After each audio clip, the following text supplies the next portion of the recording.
Hi guys, and welcome back to Crazy About Kickoff. And today, obviously, there's only one thing to talk about really, and it is the situation at Chelsea now with the Russian invasion of Ukraine. Roman Abramovich and several other Russian oligarchs with links to Putin are being sanctioned, and we were wondering where that leaves Chelsea. He's obviously put them up for sale with a reported asking price of £3 billion. John, what's your opinion on this matter? Yeah, well, obviously a lot of oligarchs who have based in the UK and London particularly have faced sanctions. Obviously, one of them who's got strong ties to Everton has had his yacht seized in Germany, I think it is, and has had other sanctions put against him. There's been no official sanctions put on Abramovich yet, but with obviously Keir Starmer calling for sanctions and other MPs using their parliamentary privilege to sort of name drop him in Parliament and demand action, it kind of seems like it's going to happen at some point, and it's just a question of when. And see, that's meant that Roman Abramovich has been forced into this situation to sell Chelsea, and it's a decision that's like made me feel I've got a lot of mixed emotions about it. Like as a Chelsea fan, I grew up with sort of my first memories of Chelsea are sort of at the start of the Abramovich era and him coming in, and obviously we won back-to-back league titles in his first two years, and this has obviously come off the back of Abramovich putting a statement out a while ago saying that he was going to give stewardship of the club to the Chelsea Charitable Foundation, which is controlled by a group with a number of different individuals. You've got Bruce Buck on the board. You've got Emma Hayes, who's obviously the Chelsea women's manager, who's on that board. And a lot of people basically was the idea that it would give Chelsea a bit more credibility in terms of avoiding sanctions if they did come his way, because there's a lot of people who are more British based and they give it a lot more of a British sort of idea of control over the club. But obviously that didn't seem to be enough, and so it's forced Abramovich to put the club up for sale, $3 billion, which I think is just his statement to show that while he's willing to sell it, he doesn't want to be messed around, and he obviously still values the club highly. And it's an interesting one because it's a sale obviously that he probably had no intention of, you'd presume, wanting to go through with, but it's happened, and he's put the club up for sale, and it's just left a lot of Chelsea fans feeling a bit like unsure of the future of the club, particularly in such a crucial part of the season and such a crucial time in sort of the club's recent history as well. Yeah, just to move on a sec. So there's a lot of reports around who could potentially take over, but with such a high amount of money he's asking for, surely the amount of potential suitors is quite limited.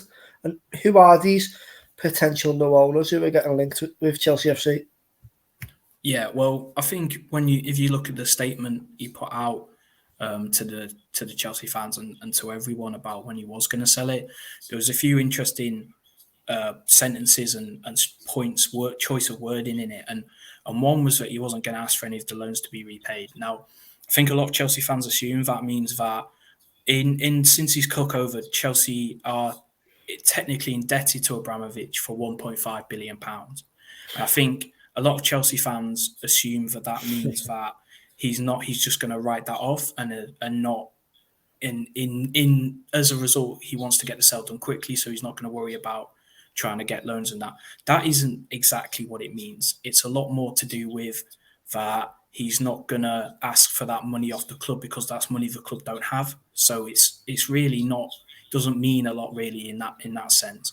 Obviously, he's also said that the proceeds are gonna go to a charity to help the victims in the conflict. Now, this is one that's caused a lot of media controversy because obviously people are pointing out the fact that he said the victims of the conflict, and he's not said specifically like the victims who are Ukrainian. And obviously, while it is a Russian invasion of Ukraine, there are victims on both sides who have family members and stuff to deal with. So I think a lot of people are using that as a bit of a slight on him to say, oh, he's saying that some of the money will go to people who have had their lives sort of disrupted as well, who live in Russia, which I don't think it's necessarily like that much of an evil thing. I think he can't come out, bearing in mind he is Russian. He does have allegedly fairly strong ties to Putin and people in the Russian government.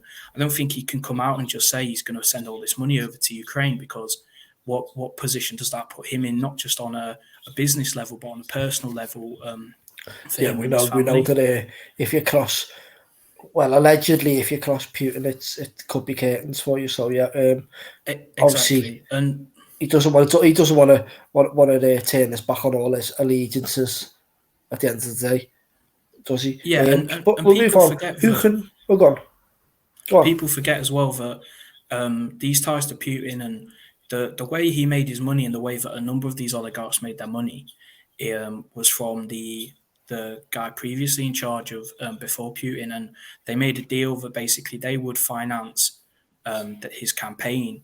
In exchange, they would have first rights in buying a lot of the oil and minerals within Russia, from the Russian government to help obviously finance them. And people calling that seedy and a bit unfair in the way he's gathered their money, which is fair enough. But like, it's no different to a lot of owners of No, football clubs exactly. around the world at all. But yeah, he's given the overseeing of the sale to Rain Merchant Bank in New York, who are sort of a big bank who deal with these sort of high business transactions of big money moving across. And the people who are speculated to be in charge, there's a couple. There's Hans-Jörg Wyss, who's a Swiss billionaire who has already publicly come out and said he wants to buy the club. He's interested in buying the club, but he's basically said that the asking price is too high, and he's allegedly got a a value of 3.8 billion. That's his sort of collective value. But the most likely scenario, if this sale is to go ahead, is that there's a consortium of 6 or 7 Yeah, businessmen, who will come together to buy the club, in order so that the funds can be gathered quickly, so the sale can happen quickly. Um, a member of that consortium is called Todd Burley. He's a guy who owns 20% of the LA Dodgers. The LA Dodgers have one of the highest wage bills in sport. I think it's only 3 football teams who have a higher one. I think they're on around about the same wage bill as Man United, which is about £193 million a year, which is a ridiculous number. And he's got a net worth of 4.72 billion, which is quite interesting. And then there's an unnamed third party, and the idea is that they're going to have a proposal and a bid ready to submit by the end of this week. Whether it gets accepted, obviously, that's just like the first step in this sale. But yeah, there's a lot of stuff in the air about it, and there is still a lot of things to go through and a lot of process that needs to happen before there's a change of ownership. yeah. I mean, Premier League takeovers normally take weeks, if not months, if not years. Look at the Newcastle one. Obviously, took a long time to be approved by the Premier League. Apparently, Chelsea are aiming for it to be done in the next week. How do you think that could be realistic, or not? And also, what could it do to the club and, more importantly, the players on the pitch? Yeah, well, because that's the players on the pitch are the people that Chelsea fans care about the most. It's still a football club. There's still results that need to be gathered. There's still a season that needs to be played out in the middle of all this. And look, the quickest reported sale of a Premier League club occurred over 10 days. So to get it done pretty much in the same time frame is a big ask, and I think it's probably a bit a bit unrealistic, but it could just be a way of maybe keeping the British government off their back and pausing the sort of potential sanctions on Abramovich and Chelsea so that they have more time to complete the sale. But yeah, there's a lot of things that could change at Chelsea. Obviously, Tuchel's already come out and said that there's going to be some massive changes regardless of what happens with the sale. I don't think his position is going to be under threat in any way, but people above him. So you've got Bruce Buck and Maria Granovskaya, who are obviously both really influential within the club. They sort of handle the day to day. Maria Granovskaya, particularly, she was Abramovich's right hand man in a number of businesses before she moved over to sort of be his sort of go to girl within Chelsea. And she's one of the best directors in world football in terms of negotiating, especially with player sales. The way she's kept Chelsea fairly financially balanced over the last few years has been really impressive considering our outlay. But there's still the summer window that needs to be taken into account. What will the new owners want to do with that? We've got some key players out of contract: Antonio Rudiger, Andreas Christensen, club captain Azpilicueta. All have contacts coming up in the summer, and this isn't going to help those sort of negotiations because I'm assuming they'll have to be stalled until a new owners come in and take over. The only person whose job seems to be safe in this is Peter Cech, and I think that's because one, any new owner will see his importance. He's got really good communication with Thomas Tuchel. They talk on pretty much every day, discussing transfers, the club, the ins and outs of the up and down of the club. So I think his position is fairly stable. But the people above him and the people who are a lot more linked to Roman and his other businesses are probably going to go out the door, which means there's going to be big changes at Chelsea and maybe a big change in how Chelsea run things of a club, which could both be refreshing, but also is quite a scary thought because of the sort of consistent chaos, you could argue, we've had under Abramovich over the last almost 20 years. Or it's just sort of, I wouldn't say consistent chaos, I'd say just like a winning mentality in terms of it's all going wrong and the players aren't working. He just sort of, and the manager's doing bad, he just sacks the manager, gets a new guy in and buys a load of new players, like a refresh with unlimited money, really. But he just hits the refresh button, basically, if he wants to. Mulligan. It does work, though, clearly. The amount of, I think I read the other day, Chelsea have won the most trophies out of any Premier League club in the Abramovich era. Obviously, won 2 Champions Leagues. That's the biggest trophy of them all, in most people's opinion. Yes, I'd argue the Premier League's harder to win, but I think the Champions League is the better one to win in terms of, like, the reputation of it. You've got to beat like the best clubs in the world and stuff like that. But anyway, obviously Chelsea are clearly a promising investment for somebody looking to buy a football club. But there is a bit of a stumbling block, isn't it, John? And that is the stadium, I believe. Yeah, I mean, Stamford Bridge and the stadium development is probably one of the few smears on Abramovich's legacy at Chelsea because I think it was almost a decade ago, he wanted to move the club, and that was only stopped by the fact that the pitch and the actual grass of Stamford Bridge isn't owned by him. That's owned by the freehold and Chelsea fans and other parties. So really, that's the biggest stumbling block. Look, Stamford Bridge is an old stadium. There's been seasons where it's been the oldest stadium in the league. Its last development was on over 30 years ago now in 1990.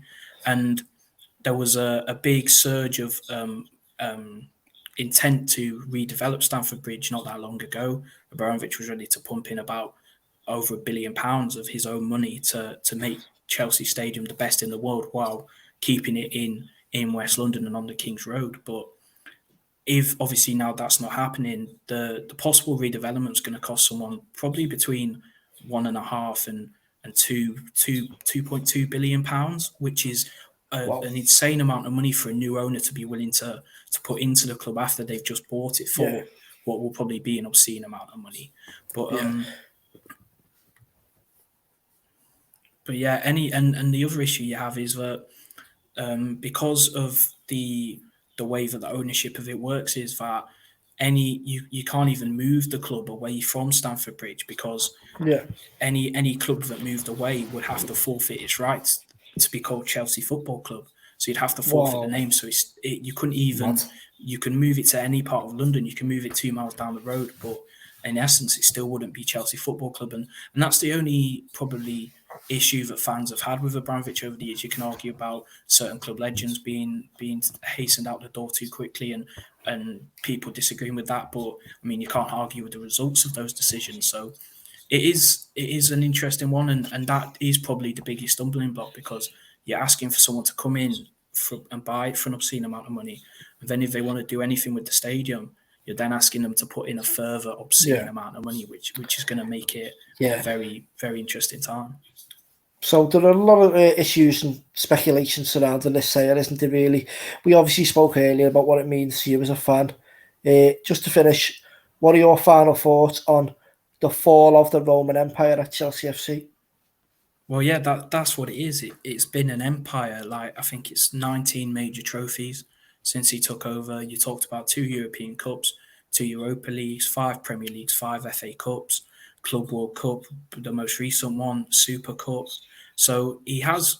We have completed a domestic and European collection under Abramovich, and as you can say what you want about him as a man, but as an owner, Made Chelsea he's into a powerhouse, hasn't he? Like Chelsea weren't really. I don't think ever before 05 when they won. I think was 05 when they won the first title with Mourinho. Like first title for many years anyway. I don't know if it was the first ever, but like no one really considered Chelsea and the elite of the elite.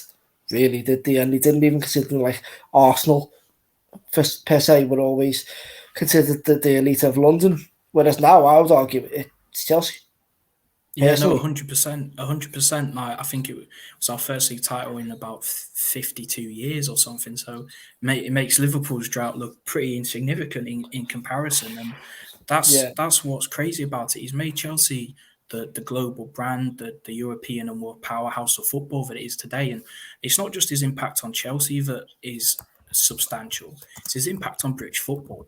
The way he came in and almost taught the script on how success is gathered within British football has led to owners of Man City, most recently Newcastle, coming in and kind of applying the same sort of system of bringing in the world class players and bringing in the world class managers and almost letting everything else develop as a side to that and letting it grow through that. But it's an interesting one because I think what it does is I think the only dangerous thing is it sets a precedent because I think we talk about football as a platform and its ability to highlight bigger issues, and obviously the conflict in Ukraine and Russia's role in that is obviously something that can't be ignored, and it is something that needs to have serious attention on it. But I'd love to see down the road what happens if Saudi Arabia gets involved in a conflict or the UAE gets involved in a conflict and does something. I mean, those you talk about Roman being a shady figure in business and the world. Like he doesn't hold a candle to some of the actions of those owners. So it sets a precedent of if something's going on outside, then the UK government is able to seize football clubs and assets and create this sort of turmoil, which might create a dangerous precedent. I'm not saying it's going to happen in the next 5, 10, 15, 20 years, but it could have happened a lot further down the line. And the other thing is, when these people come in, these billionaires from whatever, you've seen the impact of the Glazers at Man United, and you it creates a club, and it takes away certain things from a football club that these owners can do. And what's to say that these owners are going to be any better, and that the only difference is that the country they're from and the ties they've made in business along the way aren't creating an international conflict, as it were. And it is a dangerous one. And people talk about Abramovich and how his statement was a bit it was worded to a way that would make it endear itself to Chelsea fans. And people talk about it being a purely business decision when he bought the club, which it was. And they'll talk about how the decisions he's made along the way show that he actually has no love for Chelsea as a club. But I think the decisions he's made along the way show that over time, this has become his club as well, and he cares an awful lot about the club. You don't put that much money in without expecting any return of profit no, because you don't care about the club and the way that you see him at games and the way that he was and the emotion he showed, and like you saw him in Munich when we won that first European Cup. He cares about the club, and I no, genuinely yeah, yeah. believe that, and I think this is a really hard thing for him to do, and I do feel for him in that respect. But look, it's going to be an interesting time as a Chelsea fan, and I just hope that the future is that Chelsea maintain a sort of the status they are now and don't drop into the what if clubs and the big clubs before them that have changed owners, and it's been a pretty disastrous spell because he has been a good owner. Yeah, and I think that's a good place to end it. To be fair, John, and to everyone who's going to watch this, we'll see you next time. Make sure you follow us on the Twitter and the Instagram there above us, and see you next time.